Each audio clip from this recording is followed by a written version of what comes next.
സുഹൃത്തുക്കളെ, ഒരു സിനിമ എങ്ങനെ കാണണം എന്നുള്ളത് തീർച്ചയായിട്ടും അത് പ്രേക്ഷകന്റെ ഒരു തീരുമാനമാണ്. പക്ഷേ ഈ അടുത്ത് ഒരു ട്രെയിലർ ലോഞ്ചിങ്ങിനിടയ്ക്ക് നമ്മുടെ മമ്മൂട്ടി എന്ന് പറയുന്ന ആ ഒരു നടൻ ഒരു ഗംഭീര പ്രസംഗം ഇങ്ങനെ കാച്ചിട്ടുണ്ട്. നിങ്ങൾ ഭ്രമയുഗം എന്ന് പറയുന്ന സിനിമ കാണാൻ വരുന്ന സമയത്ത് നിങ്ങൾ മനസ്സ് ശൂന്യമാക്കി വരണം. ഈ ഒരു ട്രെയിലർ കാണുന്ന സമയത്ത് നിങ്ങളുടെ മനസ്സിലേക്ക് പലവിധ കഥകളൊക്കെ ചിലപ്പോൾ ഇങ്ങനെ ഓടി വരും. കഥ ഇങ്ങനെയായിരിക്കും എന്ന പല ചിന്തകളുണ്ടായിരിക്കും. ആ ചിന്തകളൊക്കെ നിങ്ങളൊന്ന് ഒഴിവാക്കണം. എന്നിട്ട് ശൂന്യമായ ശുദ്ധമായ മനസ്സുമായിട്ട് വന്ന് ഈ ഒരു സിനിമ കാണണം. എങ്കിൽ മാത്രമാണ് നിങ്ങൾക്ക് ഈ ഒരു സിനിമ ആസ്വദിക്കാൻ കഴിയുള്ളൂ. എനിക്ക് തോന്നിയത് ഇതേ വാക്കുകൾ പറയേണ്ടിയിരുന്നത് മലൈക്കോട്ട വാലിബ് എന്ന് പറയുന്ന ആ ഒരു സിനിമയ്ക്ക് മുമ്പായിരുന്നു. ചുമ്മാ തള്ളിപ്പോയി. അതിന്റെ ആരാധകർ തന്നെയാണ് തുടക്കം മുതലേ ആ ഒരു സിനിമയെ തള്ളാൻ തുടങ്ങിയത്. തള്ളാൻ കാരണമുണ്ട്. ലിജോ ജോസ് പല്ലിശ്ശേരി എന്ന് പറയുന്ന ആ ഒരു മനുഷ്യന്റെ ഒപ്പമാണ് സിനിമ ചെയ്യുന്നത്.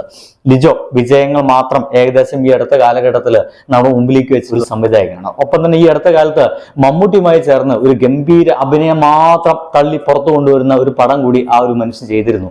ഇതൊക്കെ ഒരു വലിയ പ്രതീക്ഷ ഉണ്ടാക്കി ആളുകൾക്ക്. അതുകൊണ്ട് തന്നെ മലൈക്കോട്ട വാലിബ് എന്ന് പറയുന്ന ആ ഒരു പടം ഒരു ഗംഭീര പടമായിരിക്കും എന്നുള്ളൊരു സാധാരണ തോന്നൽ ഈ ആളുകൾക്ക് ഉണ്ടാവുകയും ചെയ്തു. പക്ഷേ അതിന്റെ തൊട്ട് തള്ളുകൾക്ക് മുമ്പായിട്ട് ഇങ്ങനെ പറയുകയായിരുന്നെങ്കിൽ, നിങ്ങൾ ഈ ഒരു പടം കാണാൻ വരുന്ന ആളുകൾ മനസ്സിൽ ഒന്നും വെക്കാതെ വരണം. ഇത് കാണുന്ന സമയത്ത് പല കഥകളും മനസ്സിലേക്ക് ഓർമ്മ വരും.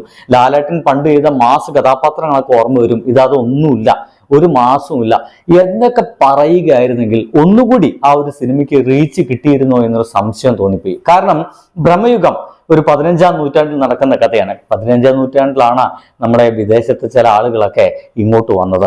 എന്തായാലും അങ്ങനെ അതുമായിട്ട് ചില സാംസ്കാരിക പ്രാധാന്യമൊക്കെ ആ സിനിമയ്ക്ക് ഉണ്ടെന്ന് പറയുന്നു. അത് നമുക്ക് കണ്ടു തന്നെ തീരുമാനിക്കാം.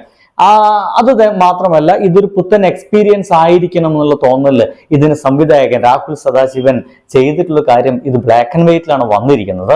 ഇത്തരം കാര്യങ്ങളൊക്കെ വെക്കുമ്പോൾ തന്നെ ആളുകൾക്ക് അമിതമായിട്ടുള്ള പ്രതീക്ഷയും അമിതമായിട്ടുള്ള കഥാസങ്കല്പങ്ങളും, ഈവൻ ഞാൻ തന്നെ ഒരു കഥ പറഞ്ഞിട്ടായിരുന്നു ഇങ്ങനെയൊക്കെ ആയിരിക്കുമോ, കത്തനാരുമായിട്ട് ബന്ധം ഉണ്ടായിരിക്കുമോ എന്നൊക്കെ തോന്നലിൽ ഞാൻ തന്നെ പറഞ്ഞിട്ടായിരുന്നു.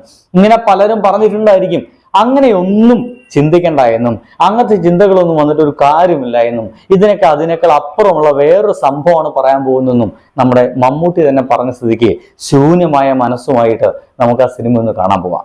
എന്തായാലും നാളെ മറ്റന്നാള് നമ്മുടെ മുമ്പിലേക്ക് ആ സിനിമ എത്തുന്നു. അപ്പോൾ കണ്ടു തീരുമാനിക്കാം എങ്ങനെയുണ്ടെന്ന്. ഒരു അനുഭവമായിരിക്കും. ബ്ലാക്ക് ആൻഡ് വൈറ്റിലല്ലേ, രാഹുൽ സദാശിവനല്ലേ, മമ്മൂട്ടിയല്ലേ. ബൈ.